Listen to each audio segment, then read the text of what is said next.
જય ગુરુ મહારાજ.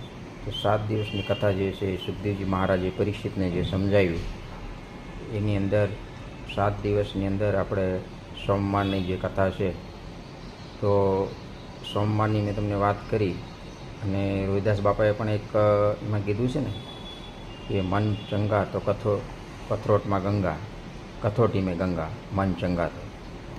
તો મનને આપણે સમજવાની કોશિશ કરશું હવે કે કઈ રીતે કળા વધે ઘટે છે. અને તો પહેલાં એને સમજવા માટે થઈને એનો જે સ્વામી છે ચંદ્ર, એને પહેલાં એના વિશે આપણે સમજવું પડશે. તો ચંદ્ર જે છે એ એકચ્યુઅલી એનો પોતાનો પ્રકાશ નથી, એ જે પ્રકાશ છે એ સૂર્યનો છે. અને સૂર્યનો જે પ્રકાશ છે એ કોનો છે એ રીતે આપણે આગળ સમજશું રવિવારમાં. તો સોમવારમાં જે આપણે જે સમજવાનું છે ચંદ્ર વિશે, અને કારણ કે મનનો જે સ્વામી છે એ ચંદ્ર છે, તો એમાં કઈ રીતે વધઘટ થાય છે અને કઈ રીતે છે, શું છે, એના વિશે વિસ્તારથી આપણે આગળ સમજશું. તો